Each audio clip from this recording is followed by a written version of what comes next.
Today we're talking about 13 Girls by Mikita Brottman. Okay, so I've been watching a lot of true crime stuff on like YouTube, like Mr.Ballen, Lazy Masquerade, listen to the Roots of Evil Spotify podcast, because I'm an edgy 13-year-old. And this is really good true crime, but not in a sleazy way. So what the premise of this book is, it's about 13 girls, individual 13 stories, all who died by killers.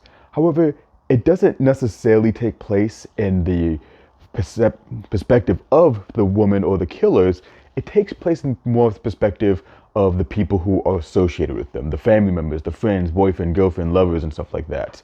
And I gotta say, she does an amazing job in balancing all these elements. Now, I didn't know this until the end of the book, but it is based off real life murders apparently, and she captured it perfectly. What do I mean by this? Well, she's like a reverse Sotos in some respects. What I mean by that is that she doesn't glorify the killer. She doesn't go out and like, oh, look at this cool serial killer, look at all this crazy stuff they're doing. Or, you know, what they do that in horror movies or like some Lifetime movies and stuff. But they also don't glorify the victim.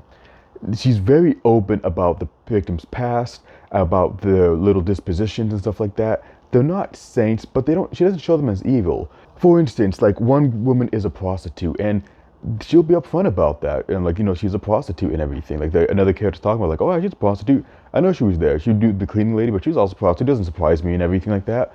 Or one was a wife and a stepmom. And it'd be so easy to paint the stepmom as like, oh, she came into this people's lives, she raised these children.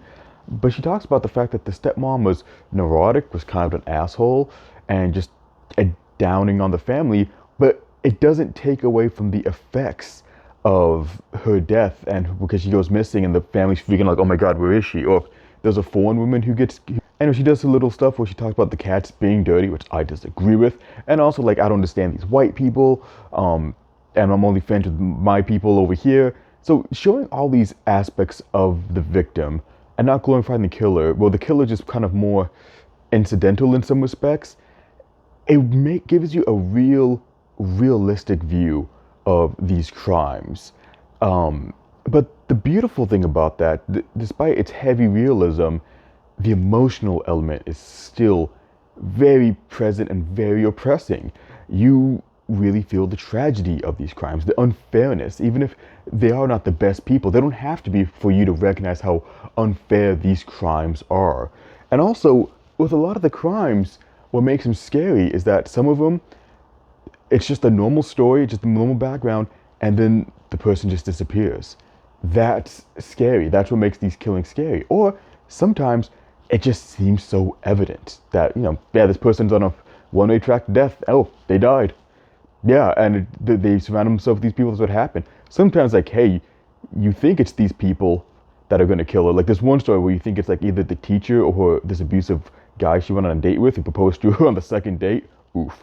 And you think it's going to be one of them, and it's somebody totally different who saw her at her job. But her inclination to go with these bad people, interact with these bad guys and this teacher and everything is abusive, and her therapy sessions where she just can't seem to get with a good guy or like relate to good men, it's kind of like, yeah, it sucks. There's some subversion there, but that you thought it was going to be these two other guys, but there's really not. You're not really surprised because it's like, yeah, she kept going with these horrible guys, and even though the guy that killed her, it isn't her fault because he's kind of a stalker. It's just the elements you surround yourself with, and just being so factual about these elements, it really gets to the core of what's scary about serial killing and how much it disrupts the norm, and all your problems and all your aspirations just go out the window, and sometimes there's just nothing you can do about it. And she captures that element perfectly. This is a great book. It's a true crime thing, and it's not schlocky. It's not patronizing. It's scary in all the ways where killing should be scary. In Carlsbad, we had a 6-year-old woman get stabbed with a knife in broad daylight on this trail nearby me. And my mom walks that trail with the dog. I introduced her to that trail. So, you know, thank God it's not my mom and everything, but it's one of those things like, yeah, there was a knife murderer right next to me. And that element that can make it so personal and just so out of the blue, and this disturbed individual is just kind of there lurking, and just how inevitable it seems when the death happens and there's no way to avoid it. That's what makes serial killers scary. And yeah, it just captures it, and it captures and adding all the minute details of life, or how specifically how other people see her, these women. Beautiful, really well done book. Also, on a prose style, it really keeps you interested because it's not just the first person's perspective all the way, because the style changes up. Sometimes it's therapy sessions, sometimes it's court accounts, sometimes it's accounts of friends, sometimes it's the account of a person, and changing it up all throughout the novel, even because it's 13 stories, really spices it up for me. It really kept my interest. It's not a dense book, it's a really short book at 150 pages, but honestly, 13 of the same story. She did a great job of making this book feel, each story feel unique and very separate from each other.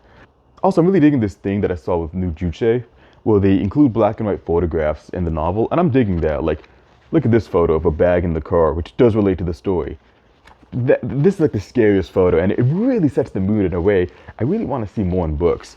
So yeah, 13 Girls, absolutely recommend it.